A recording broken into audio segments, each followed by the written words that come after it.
नमस्कार, आदाब, सत श्री अकाल। मैं हूं आफरीन ज़ारा और आप देख रहे हैं सन ऑफ बंगाल न्यूज, आवाज बंगाल की। पिछले कुछ दिनों से पूरे हिंदुस्तान के साथ साथ पश्चिम बंगाल में भी मतदाता सूची के सघन जांच का मुद्दा छाया हुआ है।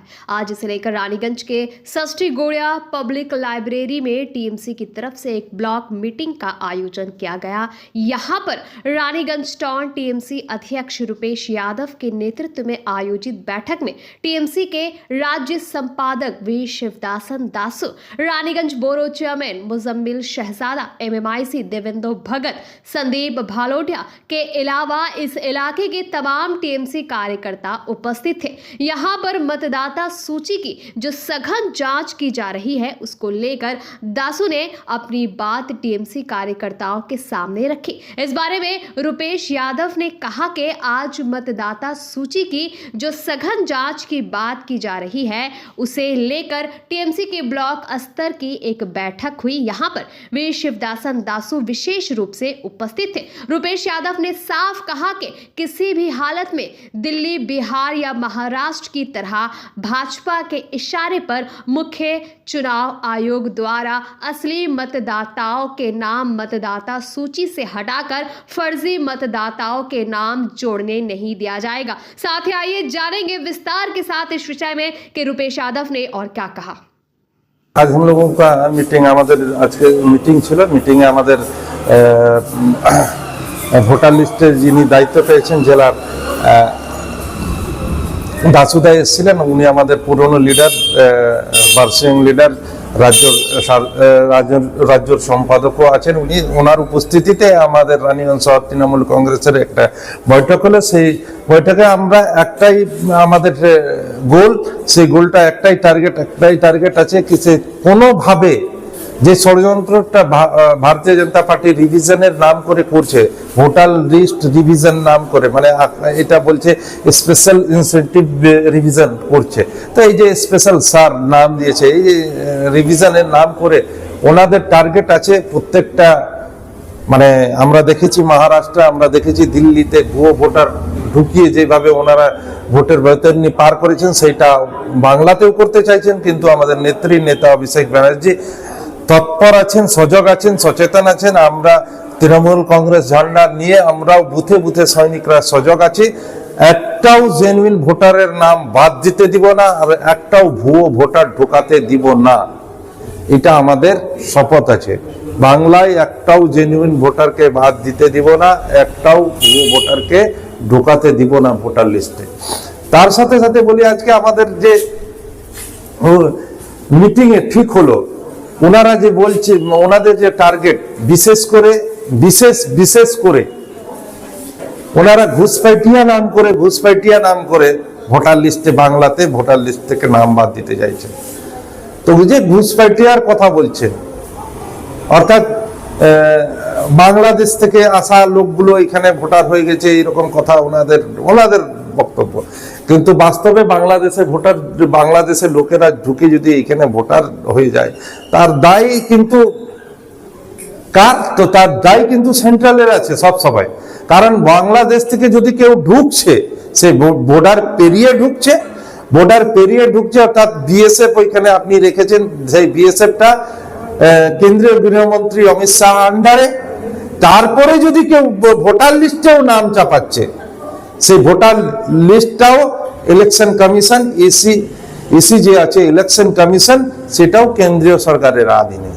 অর্থাৎ টোটালি জালিয়াতিটা যদি কোথাও হচ্ছে সেটা করছে সেন্ট্রাল গভর্নমেন্ট, আর দোষ দিচ্ছে রাজ্যকে। আমরা ফোন করেছি, আমাদের নেত্রী আমাদেরকে নির্দেশ দিয়েছেন, এই বাংলায় মহারাষ্ট্রের মতন, দিল্লির মতন, বিহারের মতন ইলেকশন কমিশনকে ঠিক সেই রকম ভাবে জালিয়াতি করতে দেওয়া যাবে না। এইখানে যারা জেনুইন ভোটার তালিকায় আছে তাদের নাম থাকবে, কোনো মতেই তাদের নামটা আমরা বাদ দিতে দিব না। ওরা যে ডকুমেন্টস চাইবে সেটা দেওয়া হবে। যে ডকুমেন্টস গভর্নমেন্ট ইস্যু করেছে সেই ডকুমেন্টসটাকে তো গভর্নমেন্টকেই মানতে পারবে। আমি আমার তো দেওয়া জিনিসটাকে না মানি, আমি নিজেই না মানি, সেটা কখনো হতে পারে না। রেশন কার্ড হোক, ভোটার কার্ড হোক, কে দিয়েছে সাধারণ নাগরিক হাতে? গভর্নমেন্ট দিয়েছে, গভর্নমেন্ট অফ ইন্ডিয়া দিয়েছে, ration card government of India দিয়েছে, voter card ration government of India দিয়েছে, Aadhaar card government of India দিয়েছে। গভর্নমেন্ট যদি নিজের দেওয়া প্রমাণপত্রটাকে না মানে তো এর চেয়ে বড় জালিয়াতি কি হতে পারে? তাই আমরা আমাদের এলাকাতে আমাদের বুথে বুথে একটাও জেনুইন ভোটারের নাম বাদ দিতে দিব না। আমরা সবসময় সজাগ সচেতন আছি। বিএলও আসুক, বিএলএ আমাদের থাকবে, আমরা কাজ করব। এই যে আমি বললাম না special incentive revision, special incentive revision ওনার হাতে পাওয়ার আছে, উনি যা খুশি তা করতে পারেন। উনি ভাবছেন কিসে আমি যা খুশি তা করে আমি ভোটের বৈতরণী পার হতে পারি, না হলে স্পেশাল ইনসেন্টিভ রিভিশন করা দরকার ছিল না। ভোটার লিস্ট সময়ে সময়ে রিভিশন হতে থাকে, সেই রিভিশনটা সবসময় কন্টিনিউ ভাবে হতে থাকে, সেটা চলতে থাকে। কিন্তু এসআইআর করেছেন, সেটা ওনার করার উদ্দেশ্য, মানে যারা কেন্দ্রীয় সরকার আছেন তাদের করার উদ্দেশ্য, যেভাবে উনি মহারাষ্ট্রে, যেভাবে দিল্লিতে সত্তায় এসছেন ভারতীয় জনতা পার্টি, ঠিক সেই রকম ভাবে বাংলায়ও আসতে পারবেন। কিন্তু ওনার কাজ যে হাতে পাওয়ার আছে, উনি নিজের মনমানিটা করতে পারেন, কিন্তু আমরা ওনার মনমানিটা মেনে নিব তবে তো? আমরা মানব না। আমরা বাংলার সাধারণ মানুষের জন্য কাজ করব। আমরা বাংলার সাধারণ মানুষের ভোটার লিস্ট থেকে যেন জেনুইন যারা আছে তার নাম বাদ না যায়। যারা ভুয়ো চাপাতে চাইছে তাদেরকে আমরা চাপাতে দিব না। এই আমাদের প্রণ আছে, এই আমাদের টার্গেট আছে। তাই ওদের লক্ষ্য 2026 করে ভুয়ো ভোটার তালিকা তৈরি করতে চাইছে। আমরা জেনুইন ভোটার তালিকা করে আমরা যেরকম ভাবে 11তে জিতেছি, তারপরে 16তে তার থেকে বেশি আসন নিয়ে জিতেছি, তারপরে 21-এ 16 থেকে বেশি আসন নিয়ে জিতেছি, ঠিক 26-এও 21 থেকে বেশি আসন নিয়ে জিত। সে রাজনৈতিক দল আছে, করতেই পারে। আমরাও রাজনৈতিক দলে আছি, লড়াই করে আমরা 21 থেকে বেটার রেজাল্ট করব। কিন্তু আমরা সজাগ সচেতন আছি। আমরা বুথে বুথে সৈনিক তৈরি করে রেখেছি।